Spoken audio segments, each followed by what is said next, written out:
వరద తీవ్రత ఎట్లా ఉంది అనడానికి సజీవమైనటువంటి సాక్ష్యం ప్రస్తుతం మనం చూస్తున్నది.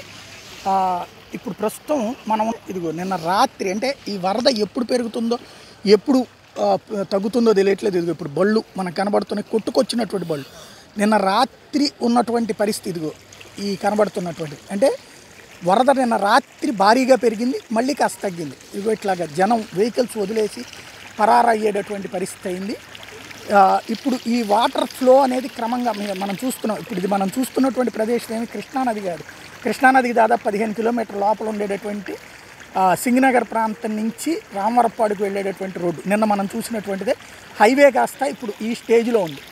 క్రమంగా పెరుగుతున్నటువంటి ఈ వాటర్ ఫ్లో చూస్తే నిన్నటికి ఇప్పుడు లెఫ్ట్ సైడ్కి కూడా నిండిపోయింది. ఈ లెఫ్ట్ సైడ్ ఉన్నటువంటి ప్రాంతాలు అటు గుణదల వైపుకి కూడా వెళ్ళేటటువంటి పరిస్థితి. అయితే గుణదల దగ్గర కాలం ఉంది కాబట్టి ఆ మధ్యలో ఉన్నటువంటి ప్రాంతాలన్నిటికీ కూడా ఈ సమస్య అట్లాగే ఉంటుంది. క్రమంగా చూసుకున్నప్పుడు ఇది ఏ ప్రదేశం దాకా అంటే ఎప్పటిదాకా ఉంటుంది అనేటటువంటి సమాధానం చెప్పడానికి ఇక్కడ అధికార యంత్రాంగానికి కూడా కష్టమే. ఎందుకంటే వాళ్ళ చేతుల్లో కూడా లేదు.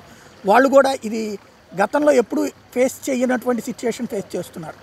ఇప్పుడు ప్రస్తుతం మనం చూస్తున్నటువంటి ప్రదేశం అంతా కూడా మెయిన్ హైవే, రెగ్యులర్గా వెళ్ళేటటువంటి రోడ్డు, ఇన్నర్ రింగ్ రోడ్డుకి సంబంధించినటువంటి ఈ ప్రదేశానికి సంబంధించి ఇప్పుడు మనం వెతుకుతున్నటువంటి ఏ క్షణంలో వాటర్ వచ్చేసి ఇప్పుడు రోడ్డు మీద చాలామంది కూడా తమ బంధువుల కోసం అని చెప్పేసి లోపల ఉన్నటువంటి తమ బంధువులు తీసుకురావాలని ఇక్కడ ఎన్డీఆర్ఎఫ్ ఎస్డీఆర్ఎఫ్ బృందాలను అడుగుతూ ఉన్నారు.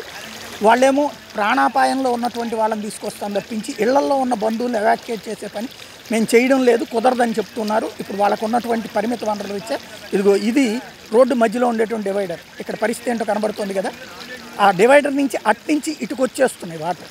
ఈ వస్తున్నటువంటి వాటర్తో పాటుగా ఇదిగో ఆ ఫ్లో క్రమంగా అక్కడ ఉన్నటువంటి ఇళ్లలో వాళ్ళందరూ నిన్న సేఫ్గా యువతలకు రాగలిగారు. లోపల ఉన్నటువంటి వాళ్ళు ఎక్కడికక్కడ స్ట్రక్ అయిపోయారు. ఈ సిచ్యుయేషన్ అన్నటువంటిది క్రమంగా ముదిరి పాకం కావాల్సిన ఇక్కడ సమాచారంతో పాటుగా లోపల ఉన్న వాళ్ళ పరిస్థితి ఏంటి అన్న సమాచారం ఇక్కడ మైకుల ద్వారా అనౌన్స్మెంట్ ఇప్పించాలి. అది రెవెన్యూ డిపార్ట్మెంట్ చేస్తారా, కార్పొరేషన్ చేస్తుందా అనేటువంటిది ఆలోచించాల్సినటువంటి అవసరం అయితే ఉంది.